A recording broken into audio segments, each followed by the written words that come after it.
Hi everyone, how are you? I'm Edward from English Made Easy and welcome to my Parts of Speech series. In this series, I will look at the main parts of speech in the English language and give you a detailed overview of each. Let's start with the basics. What is a part of speech?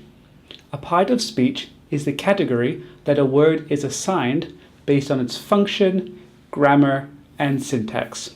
Take the word boredom, for example.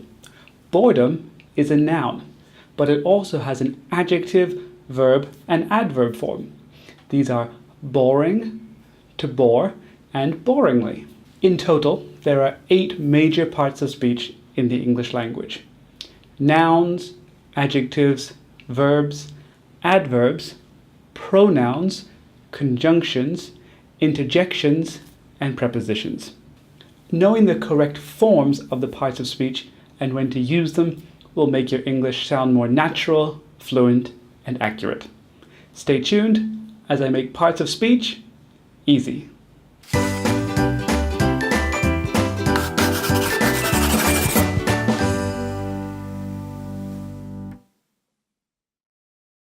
In the first video of this series, we're going to be looking at nouns in great detail.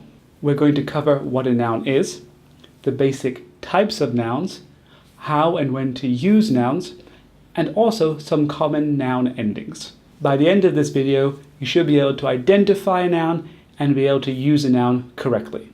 So let's get started. A noun is a person, a place, or a thing. That's a very general definition of nouns, but because nouns cover such a wide variety of items, we need a general definition. To understand nouns more clearly, we have to separate them into groups.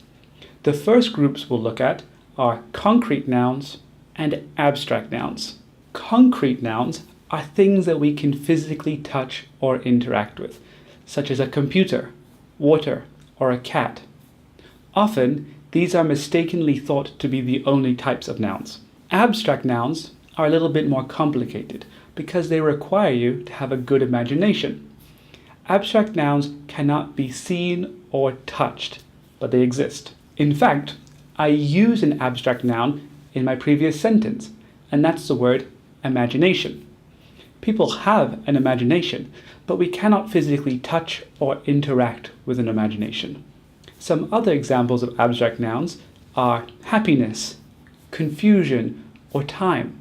Okay, so we can classify nouns as concrete or abstract. But are there other ways of classifying nouns? Absolutely.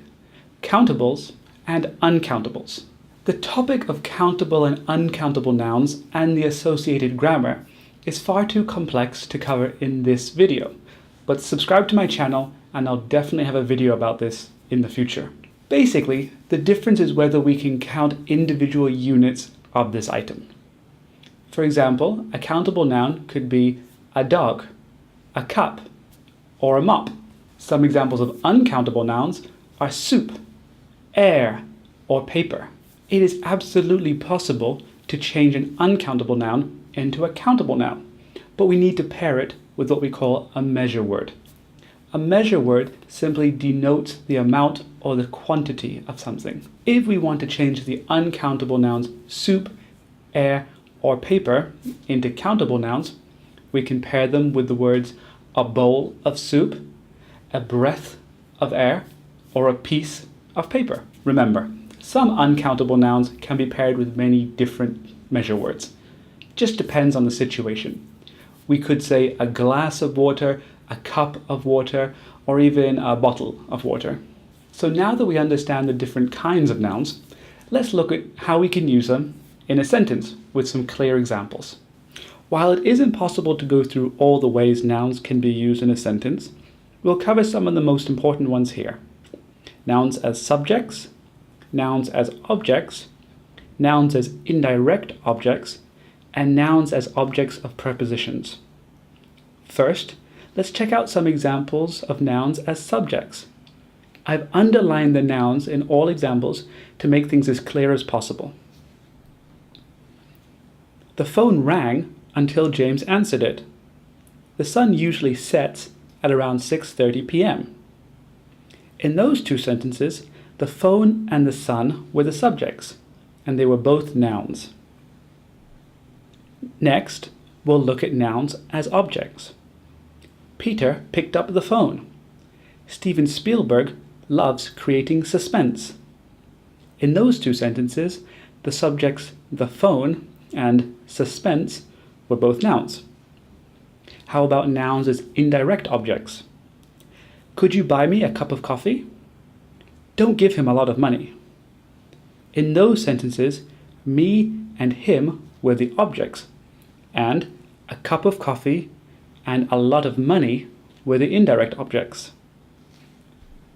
And lastly, nouns as objects of prepositions. This is just when a noun follows a preposition or prepositional phrase. For example, I left my wallet on the table. We're going to meet him at noon. Both the table and noon follow the prepositions on and at, respectively. Now that we know what nouns are and how they are used, let's look at identifying nouns by looking at their word endings. A good way of knowing if a word is an adjective, noun, verb, or adverb is looking at the last few letters. We'll cover some of the most common noun endings now. ION, such as station, nation, or division. ER, such as player, maker, or stapler. NESS, such as happiness, sadness, or forgiveness. MENT, such as government, entertainment, or management. And finally, ITY, like charity, city, or creativity. There are a few more common noun endings for you to learn, so I put some great links in the description below for you to check out websites with long lists of noun endings. Hopefully this video has given you a good overview of what nouns are, how they are used, and how we can identify them. This is a really big topic, however, so if you do have any questions, feel free to post them in the comment section below, and I'll do my best to answer them. Thanks for watching this lesson of English Made Easy. If you feel like this video helped you, please give it a like, share it with your friends, or even consider subscribing to see more of our videos. If you have a question that you want answered, please post it in the comments section below. Or if you'd like to join our community, follow us on Facebook, Twitter, Instagram, or even support us on Patreon. You can find the links to all of these below. Thanks for watching and keep learning.